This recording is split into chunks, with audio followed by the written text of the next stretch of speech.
बात समझने की है। अगर तालिबान जैसा आतंकवादी संगठन अफगानिस्तान में एक पॉलिटिकल रिजीम को फॉलो कर रहा है, इंटरनेशनल डायलॉग को फॉलो कर रहा है, जो कभी आतंकवादी कहे जाते थे, अब वो दुनिया के मुल्कों में बतौर मंत्री, बतौर फॉरेन मिनिस्टर कम्युनिकेशन करें, डिप्लोमेटिक जो उनकी समझ है वो बढ़ रही है, तो क्या खमैनी साहब क्या ये ऐसा नहीं कर सकते कि अपने लोगों को वहां पर भेजें, बातचीत हो, अपने न्यूक्लियर प्रोग्राम में कुछ तब्दीलियां करें ताकि सैंक्शंस जो पाबंदियां हैं वो हट जाए? बातचीत से चीजें निकल सकती है, लेकिन ऐसा लग रहा है कि वो अड़े हुए हैं, उनको फर्क ही नहीं पड़ता कि लोग मर रहे हैं, देश तबाह हो रहा है।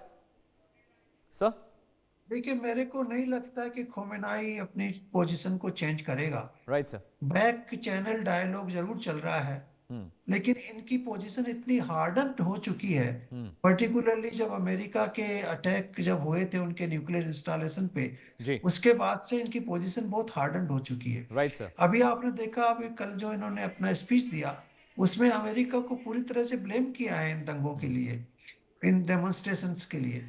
तो ये पोजीशन मेरे को नहीं लगता इनके रहते हुए, लेकिन अगर ये 86 ईयर्स के ओल्ड हैं और इनका जाना निश्चित है, हो सकता है ये 1-2 वर्ष में ये चले जाएंगे। हम्म। उसके बाद जब नया रेजीम आएगा, वो हो सकता है अमेरिका के साथ रिकॉन्सिलिएशन करे और किसी तरह का एग्रीमेंट बना ले। लेकिन मैं तो मानता हूं कि जब तक खोमेनाई पावर में है, ये एग्रीमेंट साइन नहीं होगा। चाहे खोमेनाई को अपने देश में बर्बादी क्यों नहीं देखनी पड़े, वो बिल्कुल अडेमेंट हैं, वो नहीं करेंगे ऐसा कुछ। और आप देखेंगे कि इकोनॉमिक सिचुएशन ईरान की अभी बहुत खराब होती चली जाएगी अगले कुछ दिनों में, क्योंकि ऑलरेडी उनके सारे इंपोर्ट एक्सपोर्ट्स अफेक्ट हो चुके हैं। उनके पास अभी इंटरनेट को उन्होंने बैन किया हुआ है। तो जो आजकल तो सारे डील्स आप जानते हैं सारे ऑनलाइन होते हैं, इंटरनेट पे होते हैं। तो आयात और निर्यात बंद होने से उनका जो ट्रेड है वो खत्म होगा, और जो असेंशियल आइटम जो है जो लोगों को मिल रहे हैं वो नहीं मिलेंगे। तो इसकी वजह से इन्फ्लेशन की रेट और बढ़ेगी। और आप देखना अगले 3-4 महीनों में इकोनॉमिक हार्डशिप लोगों की बहुत ज्यादा बढ़ेगी, और फिर से ये वापस से कुछ ना किसी न किसी रूप में दंगे आएंगे। ये दंगे खत्म नहीं हुए हैं। ये दोनों चीजें, इकोनॉमिक हार्डशिप और जो रिप्रेसिव टेंडेंसीज है ना रिजीम की, वो दोनों अभी प्लेस में है। अभी मेरे को पता लगा है कि ये चप्पे चप्पे के ऊपर इन्होंने रिवोल्यूशनरी गार्ड्स को डिप्लॉय किया हुआ है अभी, राइट इसलिए सर। ये सब रुके हुए हैं। लेकिन ये ज्यादा दिन चलेगा नहीं। ये वापस दंगे आएंगे और रजीम को बदलना होगा, ये रजीम जाएगा अल्टीमेटली।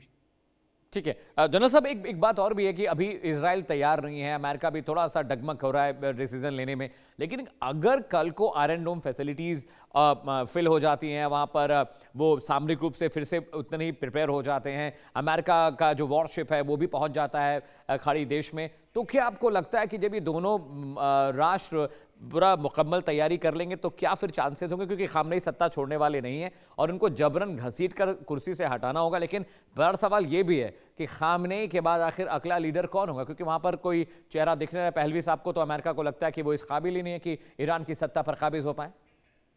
हाँ बिल्कुल, देखो मेरे को लगता है कि अगर रिजीम चेंज होती है ईरान हम्म। की अंदरूनी, तो उनके जो प्रेसिडेंट है वो मॉडरेट माने जाते हैं, जस्कियान, वो हो सकते हैं। मगर सच्चाई ये है, हम्म। मुझे अभी भी लगता है कि अगर अमेरिका अटैक भी कर लेगा हम्म। अपने मिसाइल रॉकेट से, राइट सर। रिजीम चेंज नहीं हो पाएगी जब तक बूट्स ऑन ग्राउंड नहीं होंगे। राइट और sir. Boots on ground America नहीं डालेगा नहीं क्योंकि उसको डालेगा। पता है दलदल में फंसेगा। तो मुझे लगता है ये हर चीज पहलू है, वो ये दिख रहा है कि आज वक्त नहीं है हम्म। हमला करने का। हम्म। ना तो उसकी मिडिल ईस्ट की कंट्रीज उसके साथ है, ना इजराइल साथ में है। हम्म। उसका इब्राहिम लिंकन यहाँ आने के बाद भी हमें अब ये देखना चाहिए, अगर मान लो लड़ाई होती भी है, अगर वो जाता है, तो राइट सर। कितना इफेक्ट पड़ेगा इकोनॉमी में, वर्ल्ड की में। हाँ, मैं इस चीज को मानता हूं, ये जो 25% एक्स्ट्रा टैरिफ अभी लगा दिया अमेरिका ने, उससे इकोनॉमी और टिकमकाएगी। और सबसे ज्यादा ऑयल जो है वो चीन देता है। चीन और जो रूस है रशिया। वो खुल के नहीं आए हैं। हाँ, हम्म। आज हम्म। तक चीन और रूस खुल के नहीं आए ईरान हम्म। के हम्म। साथ, और चीन को नुकसान होगा। बल्कि भारत को भी सोचना हमें चाहिए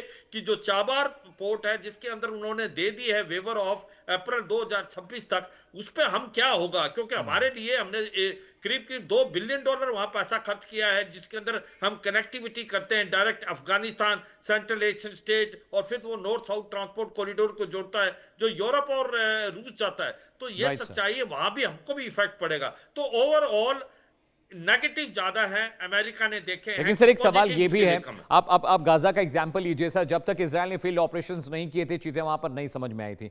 तो ईरान में अगर फील्ड ऑपरेशन नहीं होगा तो हवाई बातों के जरिए तो वहां पर चीजें बदलने वाली नहीं। खामनेई जब तक रिवोल्यूशनरी गार्ड उनको सुरक्षा दे रहे हैं तब तक कुछ भी बदलने वाला नहीं। तो आप ग्राउंड ऑपरेशन करेंगे नहीं, आप ग्राउंड पेनिट्रेशन करने वाले नहीं, तो क्या ये लिंगर ऑन रहेगा? ऐसा ही वहां सिविल वॉर की सिचुएशन रहेगी, ऐसे सिर्फ कम्युनिकेशन होता रहेगा, डायलॉग होता रहेगा, कभी ट्रम्प धमका रहे हैं, कभी इजराइल धमका रहा है ईरान को, लेकिन मुझे लगता नहीं कोई खास डेवलपमेंट यहां से होके जाएगी। हाँ बिल्कुल, देखो एक चीज तो मुझे लगती है कि अगर इकोनॉमिक हार्डशिप बढ़ती हैं, Right, sir. मिसमैनेजमेंट है, करप्शन है, इन्फ्लेशन ज्यादा इकोनॉमी डिगमगाती है, Right, तो sir. ये प्रोटेस्ट फिर आएंगे। क्योंकि ये sir. प्रोटेस्ट मरने वाले नहीं कि लोग बहुत तंग है, Right, लोग सच्चाई परेशान हैं आज की तारीख में कि वहां पर इन्फ्लेशन फूड 72% है, Right, करप्शन हाईएस्ट है, Right, sir. मुझे लगता है वाकई बात ठीक है अगर इस बार स्थिति काबू भी कर गया अयातोल्ला अल खमैनी, क्योंकि आईआरजीसी अभी भी उसके साथ है, आने वाले समय में फिर आएगा, क्योंकि इकोनॉमी जो है वो समझ नहीं रही ईरान की, और जो सैंक्शन लगाए हैं वो बहुत ज्यादा इफेक्ट कर रहे हैं, और अभी जो सैंक्शन नए 25% टैरिफ लगाया है वो मुझे लगता है ज्यादा इम्पैक्ट करेंगे। क्या चीन का रवैया होगा, क्या रूस का होगा, वो भी मुझे ऐसा लगता है कि वो डायरेक्ट इन्वॉल्व नहीं होना चाहते।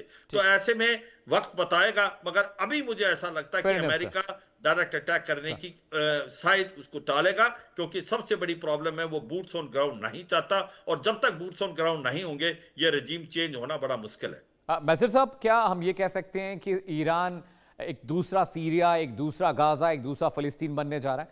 आपको ऐसा लग रहा है जो सिचुएशंस हैं सर उसे देखने के बाद?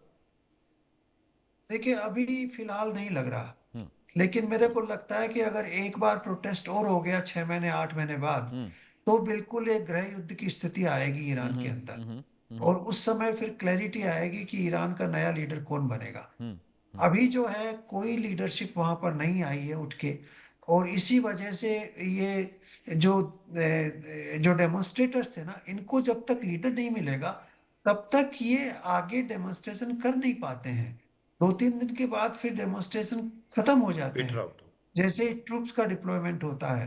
तो एक लीडरशिप मिलेगी तो वो इमीडिएटली उस पूरे डेमोन्स्ट्रेशन को एक डायरेक्शन देगी और उसको आगे बढ़ाएगी राइट कि सर। किस तरह से आगे चलना है।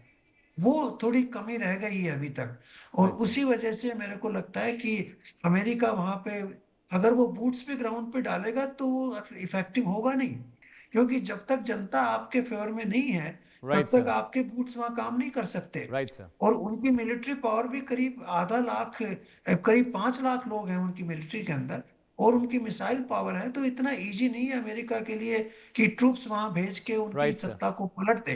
तो अंदर की उनकी कमजोरी ठीक है। एक बार और बढ़ेगी थोड़ी, तभी सत्ता पलट होगा। Point taken sir. मेजर साहब बहुत बहुत शुक्रिया इंडिया न्यूज को वक्त देने के लिए। जनरल सिवाच आपका भी बहुत बहुत शुक्रिया। लेकिन इस बीच प्रदर्शन के बीच वहां पर अब खामेनेई बाहर आए हैं, पब्लिक अपीयरेंस हुई, उन्होंने क्या कुछ कहा आपके लिए जाना बहुत जरूरी है। जी हाँ, ईरान में बीते 3 हफ्ते से लगातार विरोध प्रदर्शन हो रहा है और खामेनेई कहते हैं कि इसके पीछे अमेरिका और इजराइल है। वो अमेरिका पर भड़के, अमेरिकी राष्ट्रपति डोनाल्ड ट्रंप ने ईरान में हिंसा को बढ़ावा दिया है। ये बात जब पब्लिकली आए, खामेनेई साहब ने ये जनता को संबोधित करते हुए कहा, उन्होंने कहा कि प्रदर्शनों के दौरान हुई मौतों और नुकसान का जिम्मेदार कोई है तो अमेरिका है, डोनाल्ड ट्रंप है, अमेरिकी राष्ट्रपति हैं। खामेनेई ने आगे कहा, ईरान में हालिया दंगाई एक अमेरिकी साजिश थी और कहा भी जा रहा है कि मोसाद और CIA के लोगों ने और पाकिस्तान की खुफिया एजेंसी ने ये दंगे भड़काए। अमेरिका का मकसद ईरान को हड़पना है और उसी के लिए सब कुछ किया जा रहा है। ये वही नैरेटिव है जो पहले भी खामेनेई कहते रहे थे। ईरान को खत्म करने के लिए अमेरिकियों ने पूरी प्लानिंग की है, लेकिन ईरान के लोगों ने अमेरिका और ट्रंप की साजिश को खत्म कर दिया। ये बात वो कह रहे हैं। ये कम्युनिकेशन तब का हुआ जब प्रदर्शन के बीच खामेनेई साहब पब्लिक अपीयरेंस देते हैं, पब्लिक के सामने आते हैं,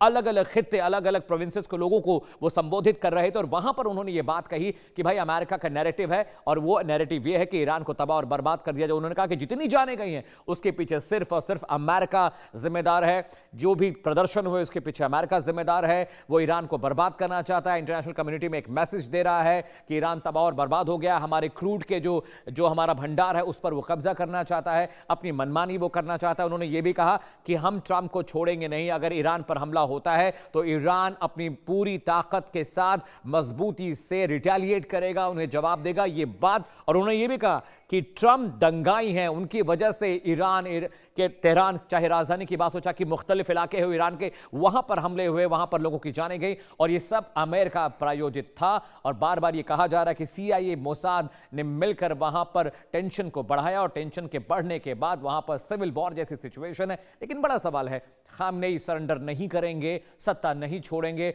तो आखिरकार वहां सिविल वॉर कैसे खत्म होगा, कैसे उस खित्ते में शांति फैलेगी? और बड़ी बात समझिए कि ईरान और अमेरिका ने अपने पांव पीछे खींच लिए। इसके लिए कतर, सऊदी अरेबिया जैसे मुल्कों ने वहां पर बातचीत की, लेकिन यह बातचीत कब तक काम करेगी? और जैसा कि एक्सपर्ट्स कह रहे हैं कि जब तक फील्ड ऑपरेशन नहीं होगा, बूथ ग्राउंड पर नहीं जाएंगे, वहां पर स्थिति ठीक नहीं होगी। लेकिन बात यह भी है, खामनेई जिस तेवर कलेवर के साथ आज पहुंचे थे, उन्होंने जो बात बोली, उनके तेवर से बिल्कुल भी नहीं लगता कि वो कम्युनिकेशन के मूड में है। उनके तेवर से बिल्कुल नहीं लगता कि वो डिप्लोमेटिक डायलॉग चाहते हैं। उनके तेवर से बिल्कुल भी नहीं लगा कि उनको अपने देश की जनता की फिक्र है। जो